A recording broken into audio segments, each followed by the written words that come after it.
What is happening, everybody? Welcome back. Another episode, Moneyline Madness podcast. It's your boys, Andy and Matt.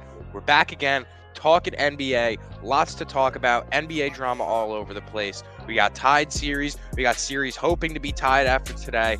There's just everything that you could have expected but not expected in the NBA playoffs has happened so far, right? Like, we're seeing owners get shoved. We're seeing, technical fouls all over the place. We're seeing Grant Williams' face get smashed into the floor. There's just so many different things going on, and we're here to discuss them all. So, not so sweet, huh? All right, here we go. Andy B, take the pedestal after the Boston Celtics fall to the Philadelphia 76ers yesterday. Basically falling to James Harden because nobody else on the team was doing much. It was really just the Harden show. And I just want to say James Harden needs a little more respect on his name than what a lot of people were giving him. He was written off by a lot of people. The fat Harden allegations were definitely swaying. People thought that he was over the hump. All this, nonsense about him being out of shape. But James Harden is here to play ball. And James Harden now has shown me that he's that guy that can kick it up when need be. And so I just got to give my flowers to James Harden. Yeah, he definitely deserves it. I said it in the group chat. So I was like, that's the most predictable great game I could see coming. I had his over at 21.5. I was like, look, this is a guy who, after two bad games, there's no way he was coming out and doing the exact same thing. He was going to score. Look, this might be a little too optimistic of a way to look at it. I think the Celtics did a great job yesterday. They weren't in the game for a long time. It was a 10-12 point game for like 3 quarters worth of play. The Celtics came back. They were playing great defense. Unfortunately, one defensive mistake cost them the game. Their coach, Joe Mazzulla, look, I remember what happened, right? Ime, the whole situation happened, and then you brought Mazzulla in because the players love him. They didn't have to take the interim tag off of him. He's not an NBA coach yet. He's not ready to be a guy in this situation. I understand you trust your players. I trust Jason Tatum too. He looked bad yesterday, but he still played well in the fourth quarter. I trust Jaylen Brown too. I trust Marcus Smart. All of them. Al Horford. You have to use a timeout. You cannot let your guys get one shot off. If you run up a play, you can get a chance to take 2 shots. And that's what you want, right? Off a rebound or whatever. If you don't take a timeout, you're letting them improv it. You knew what they were going to do. Tatum was going to try to get a shot. Otherwise, he was going to kick it out. He took him too long. Sorry. You have to use a timeout there. That was bad coaching. They got the win, right? He was 0.5 seconds away from winning, right? But no, I think hindsight's 2020. They should have won the game, right? But I was impressed they came back. They defended Embiid really well in the third and fourth quarter. Yeah, I think the Sixers just played desperate and the Celtics didn't, and that was rough for me to watch. I didn't like that they lost that game. That's a game they should have won. I don't think the Sixers will win another game in this series. You can quote me on that. I think the Celtics win it in 6 now. Celtics look better. They looked like they had more intensity, especially in the fourth quarter, but their coaching's got to help them. It's been obvious in the series, right? Like there's been a couple times in the series where you're like, well, this coaching's been pretty shit. Right, Al Horford guarding James Harden, right? Yeah, it's rough because it's on both sides of the ball, right? Like it's Doc Rivers and it's Joey Mazzulla, so it's there really isn't.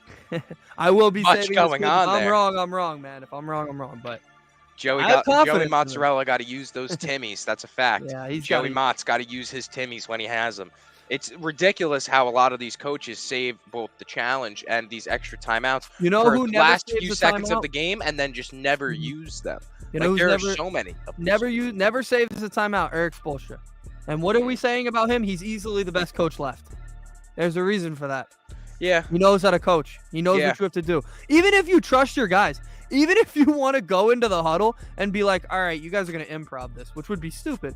But at least give your guys a moment to regroup, get collect ready. Their thoughts. You have your timeouts for that reason. So yeah, that was so bad. It was rough.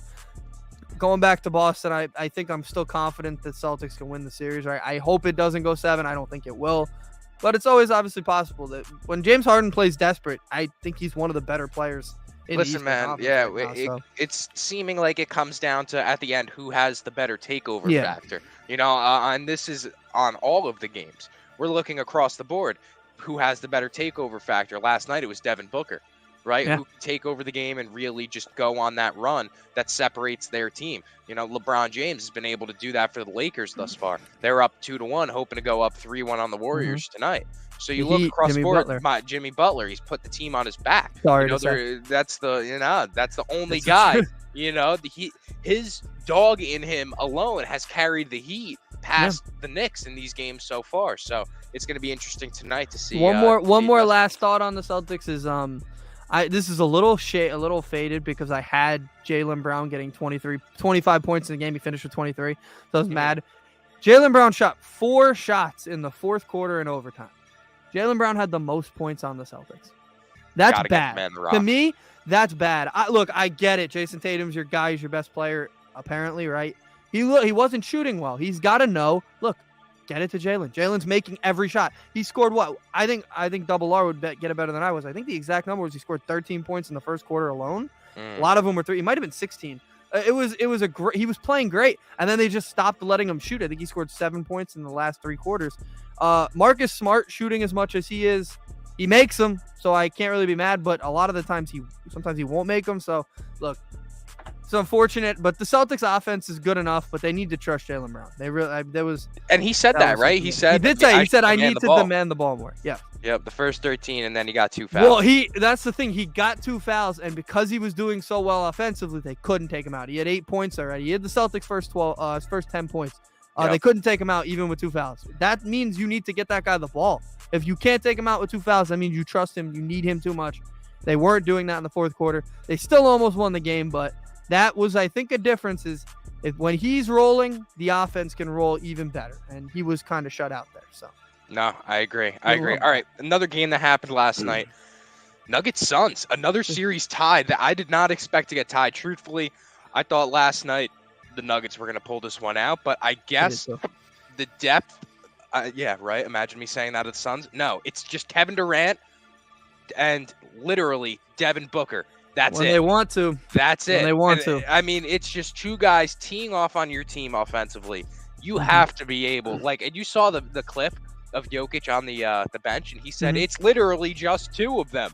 I mean, it's definitely got to be frustrating for the Nuggets seeing don't get me wrong. These are 2. I'm going to go ahead and say D-Book is a Hall of Fame caliber player. I think at the end of his career, we're going to be looking back and saying Devin Booker is a Hall of Famer. So I'm comfortable with saying 2 Hall of Fame caliber players on one team, not mentioning Chris Paul, who's out with a hand injury. Who's also going to the Hall of Fame. But yeah, and Kevin Durant's starting to look more comfortable in Phoenix. Yeah, I mean, he's getting to his spots. He's getting in his bag.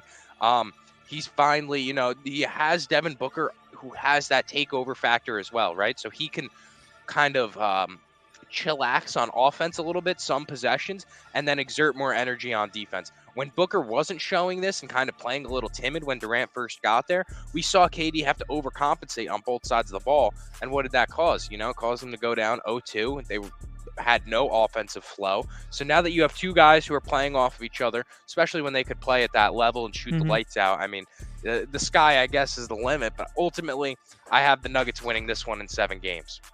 I boosted it up to 7 now, I think. I don't think I had it at 6 for the longest time. I think they'll probably go 7 now because just both teams are punching back and forth. And when they need to, those 2 can just turn it on, and they can, if they're playing together like that, they're going to win any game they play. But yeah, that series has been so interesting to me because it's always the late game, right? It's always like the last thing.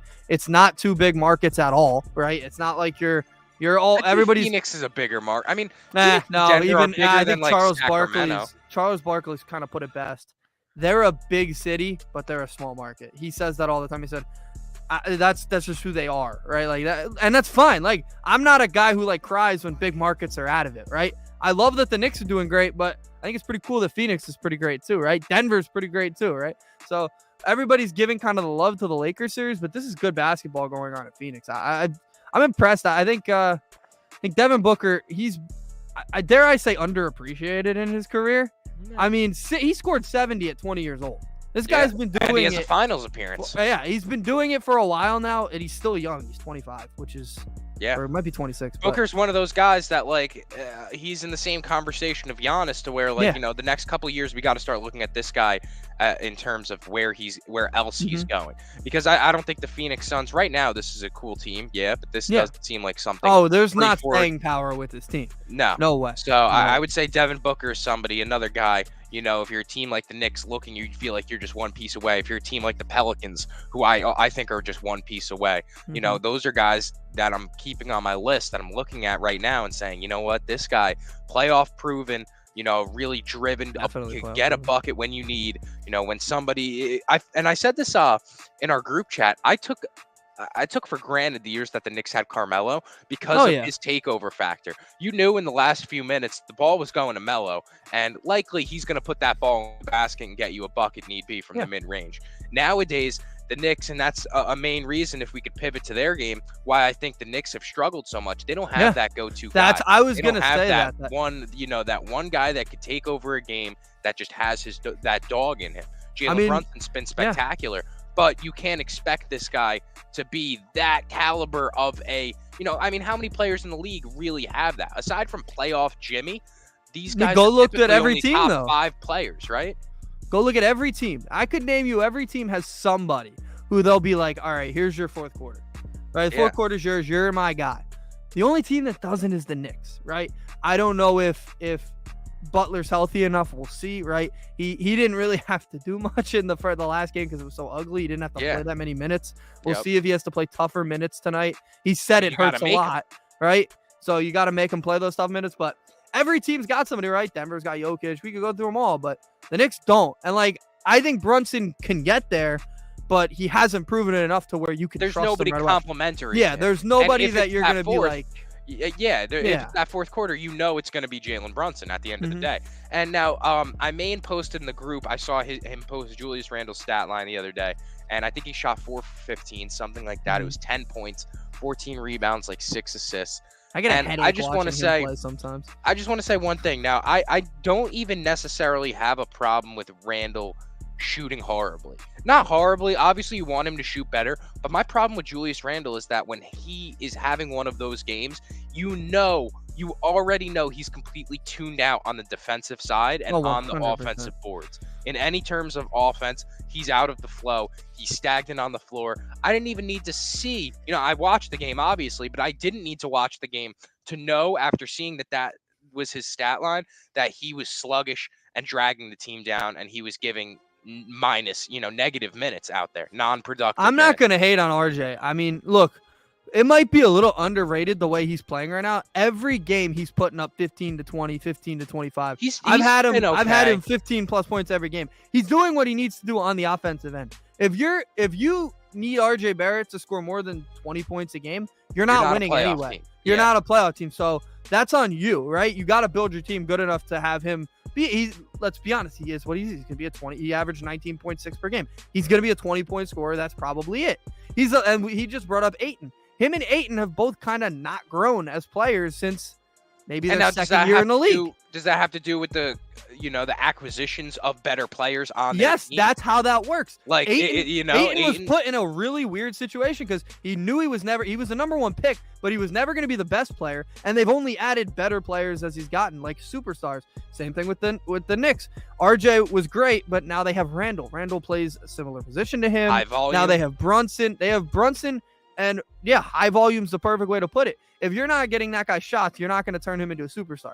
RJ Barrett's never going to be a superstar. We ripped that Band-Aid off early in the season. You can tell that that's not going to happen. Yeah. It has to be that way. It's not. He's not a superstar. He's going to live up to the third pick basically because, well, was he the third pick, right? Yeah. He was the third overall because he's putting up 20 points. Yeah, that's what he is. The only and reason if that you're you can telling say me anything of him right now. If you're telling me my third pick is averaging 20 points a game, maybe what does he get? 6 assists or something, like whatever he gets it. No, don't get me wrong. RJ had a game in this series. The game that the Knicks won, RJ had, I think it was 27 points, 9 rebounds, 7 assists. So there are games where RJ could get his game off. The game just has to come to him a little bit more. And the issue is when there's only 48 minutes in a game and Julius Randle is having that ball in his hands for a majority of them. Yes. Jalen Brunson needs his volume. There's other guys on the team, a lot of role players that are, like, we take pride in the Knicks' depth, but they take the ball away at the same time from RJ Barrett. There are a lot of times out there we're looking and we're saying, RJ, he's hot. Why are we icing him out of the offense? It happens Quickly sometimes not with the playing amount of tonight, I depth. think might help the Knicks, to be honest. Because I when think he so, gets too. on the court, like what type of player is he? He's not going to play off the ball a great amount, right? He doesn't want to. He does. That's not his game. And the thing about Ayton is, look, that was who he was at Arizona. He's a big man. He's a big man that he'll block some shots, but he's not he's a big guy, but he's kind of a softer big guy. He's kind of weak. I don't mean to say this rudely about Anthony Davis. Anthony Davis was kind of the same way. Yep. If he blocks your shot, he's doing a great job. But if you try to bully him, he's probably going to get bullied. Like that's how Ayton is. So What's he's not going to be. How we doing? Thanks for tuning in. He's not a Shaq-like big man. He's not going to bully you. He's going to get what he gets. He's going to block your shots. If he doesn't block your shots, you're probably going to score on him. That's Ayton. The players they added, look, they were supposed to make his job easier. His job's already kind of easy. Just be a big man. But he's not a guy who's going to bully somebody. And everybody kind of like Jokic is going to easily bully him. Are you kidding me? Yeah, and that's one thing. Like Ed has been making fun of DeAndre Ayton a lot. And it's like, how can I make fun of a guy? There's no stopping Jokic. No, name me one guy who did stop Jokic, and then you can make fun of DeAndre Ayton. There's nobody. Yep. And one thing about Monty Williams now as well. I said it. Double R said it. I'm sorry. Suns are better without CP. Monty's forced to use his bench. I've been waiting for Terrence Ross minutes for a while now. You need buckets. Terrence Ross is sitting on your bench, and he's one of those guys that's a slasher that could get you a bucket need be. He could give you a small spurt of, I feel, 12 to 15 points on a playoff team coming off the bench. Is that just like my perspective? Because that's what he was in Orlando. Well, how come all of a sudden now that he got bought out, he's just nothing now? And that always kind of happens. The same, but like I get volume. But it's got to be volume. Who else is on the Suns? Let me give you a really good example. The Celtics acquired Mike Muscala, who's a similar type of player. A shooter, needs volume, needs shots. Once he came to the Celtics, did you see when he played the other day? He played at the end of the game. Like, they're not getting volume. The Celtics are a way deeper team.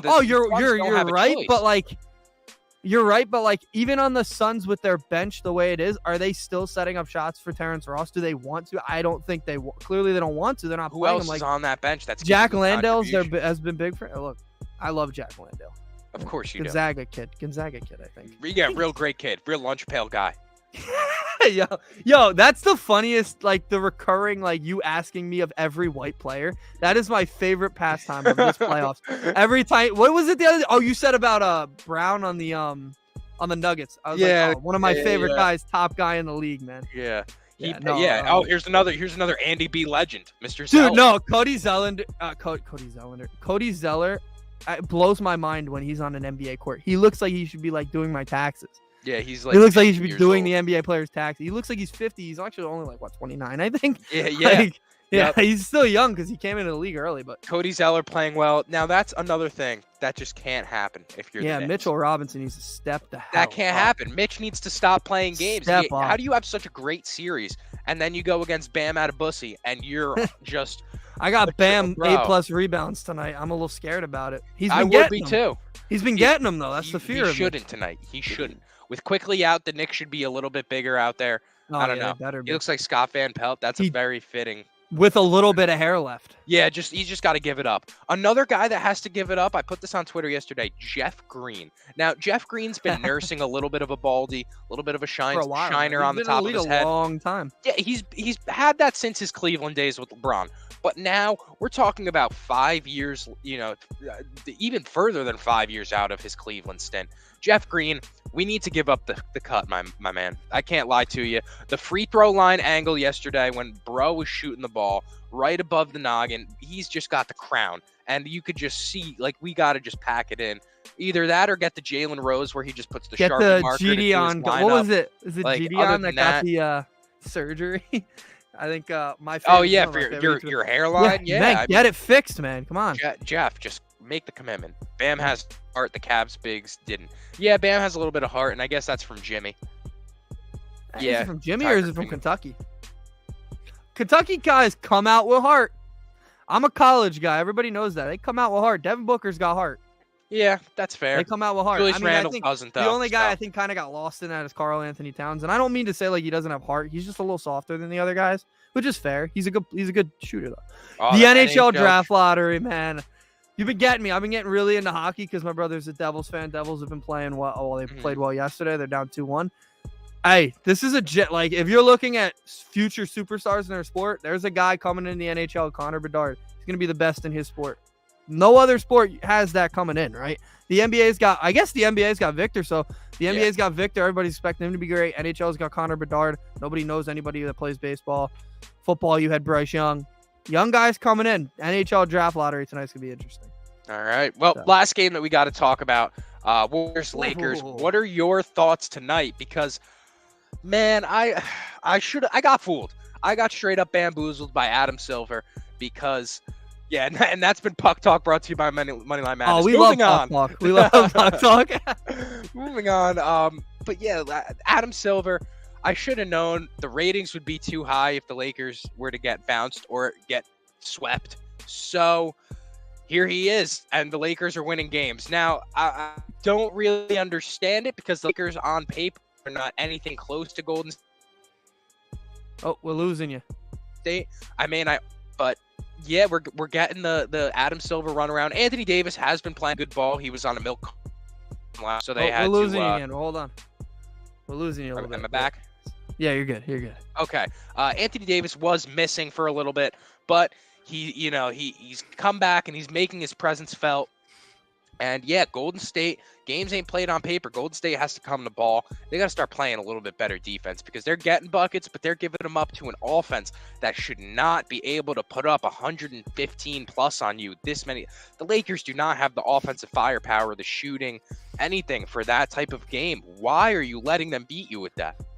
I said from the beginning of this series, I was one of the only people. I think I was the only one in our group chat, especially to say, like, I think the Lakers could win this thing because, like, all they got to do is get 3 wins and then let LeBron do what LeBron does. They're already they're 66% of the way there, in my opinion. They got one more game they got to win. I think it's tonight. I think the Lakers win tonight. Actually, no. I do have the Lakers. I have the Lakers win tonight. Yes, I have the Lakers winning tonight, going up 3-1. And then a little bit of the narrative will be there. They will get it to 3-3. I think this goes 7 still, no matter what. But yeah, you're right. I think the NBA wants a game 7. Curry, LeBron, Lakers, Warriors. Hey, man. I'm not opposed to it. We all want it. Let's be honest. We all want it as much as we dislike the teams. I want it. Everybody wants it.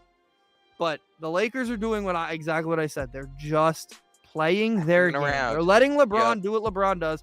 If AD shows up 3 games in this series, that's enough for me, right? That's fine because that means they're probably going to win those 3 games. And the last one, just let LeBron do what LeBron does. That it might sound like I'm giving LeBron too much credit. We've been seeing this guy do it forever. Nah, you can't count the guy out. He does it forever. Yeah, if there's one guy in NBA history that you can't count out, can't do it. It's LeBron James. And now another thing about this Lakers team is, these few games, even that they're winning, who's absolutely missing and who's just he's hitting a shot here and there, but is not a key piece of this team is Austin Reeves, who I was told was better than RJ Barrett. And if he's better than RJ Barrett, then that means we have to have some expectations, right? For Austin Reeves. We have to hold him to similar accountability in the playoffs because RJ gets all this slack. Oh, the 3 pick, he's not playing well. He didn't put up 25 in the playoffs, this type of stuff. He's doing his thing. The Knicks aren't winning the game, but RJ Barrett's playing his game. The Lakers are winning games, but Austin Reeves is just, skating by undetected. I'm not having it, and I'm not going to let people stand on that take. If Look, I'm a big Austin Reeves fan. I'm a big Austin. Austin. You could think he's better than him, but hold them both to that same standard to where RJ Barrett needs to have a good game tonight. Oh, Austin Reeves also needs to have a good game tonight. So I always hinder back to draft position. I think that's just solely because of draft position, right? I don't remember where Austin Reeves was taken exactly. I don't even know if he was drafted. I want to say he was an undrafted or a second. Yeah, I know he went to. I'm almost certain he went to Oklahoma, undrafted. I think that's just the only reason nobody gives him any grief. Because, like, you know how dumb you look if on Twitter you go on Twitter and you're like, oh wow, Austin Reeves really sucked tonight. People are gonna be like, he shot 3 for 11. Who the hell cares? Like, right? People are gonna, 2 for 8. As correct as you are, and you are correct, because that guy's gonna get a nice contract this summer. Like, if you go on Twitter and you say Austin Reeves, he really sucked. He was the 10th pick. No way. No way. Oh, then I'm completely forget what I said. He's got to do better. But where did he get drafted to? He was drafted by the Lakers 10th overall. I'm stunned. I don't remember him being drafted. I guess that No. just After fell out of going my- undrafted in the 2021 okay. draft, Reeves signed a 2-way contract. Okay. No. Ted Then by who the are you Hornets. talking about? Yeah, I mean, don't know who are we you're talking about? But no. Unless he's talking about the Reeves. I think there was a Reeves drafted this year, but no, that's not who we're talking about.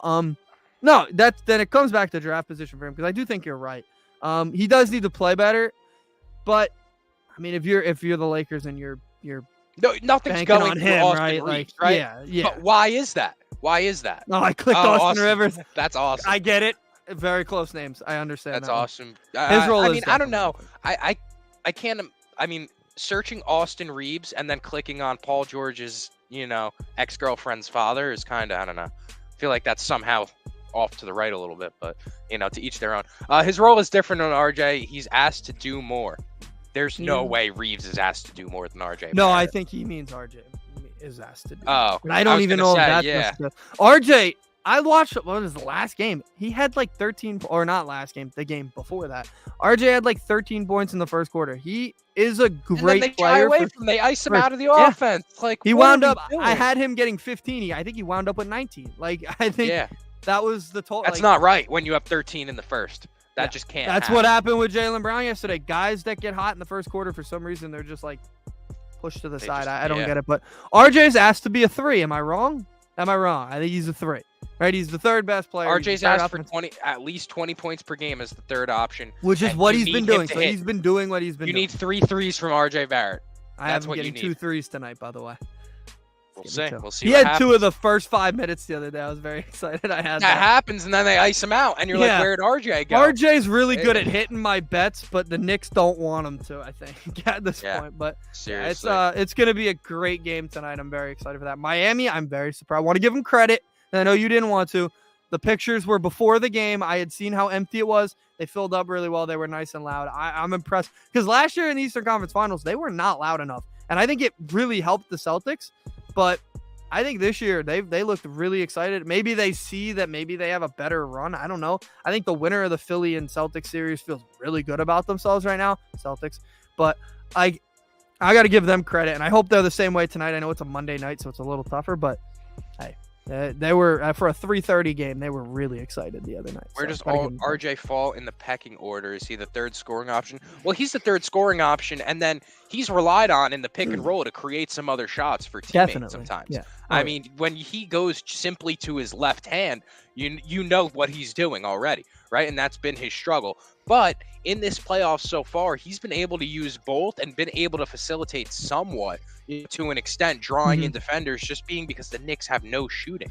So he's forced to look around at least for something.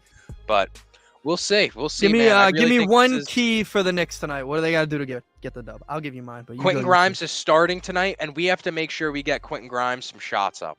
We got to get him going. We got to get him the ball because we need some 3-point shooting. I think Jalen Brunson has 35 to 40 points tonight, and that's my Ooh, I hot like take that. of the game. I like that. Mine is they got to make Jimmy run. His ankle, I'm telling you, he said it. His ankle's not healthy enough. They got to get him running. They got to he's got to play meaningful minutes late in the game. You'll see if his ankle holds up, right? Because they can mask it for the first 20 minutes, whatever. They can't mask it late in the fourth quarter. He needs to be playing meaningful minutes late in the fourth quarter. That's how the Knicks will win. Make him run. Make him use that ankle. Make him cut. Do everything. Basically treat Jimmy like he's I don't want to say bully him, but make him run. Just Got to go do what crazy, you make got to him do, run. man. The physicality. Let's let's Duncan bring it. Robinson 15 points. I like that. I like that pick. I like that. I said it. When Duncan Robinson's hot, he doesn't just get 9. He'll get you 15 to 21. He will, and it's And I said those numbers specifically because the guy will score 12, 15, 18, 21. And That's it, anything yeah. multiplied by the threes. That's it. He only will shoot threes. If he shoots a 2-pointer, I think Jimmy Butler might punch him in the face tonight. So yeah, integers that's of his 3 role. only for Duncan. Do your Robinson. role, Duncan. Come on. That's a fact. That's all. That's a fact. All right, I think that's gonna wrap us up for tonight. If Sir. you guys have anything else, you want to discuss, Double R, I'll have that clip ready before tomorrow's game. Don't you worry. there we go. Lot to talk about tomorrow on Mo Sports TV. Make sure you guys drop a follow on all platforms. We appreciate all your support. A lot of basketball tonight, so let's enjoy. And like Let's I said, enjoy we'll it. be back tomorrow. Hell yeah. Yeah, let's go Knicks. Let's go back to MSG. Go Celtics.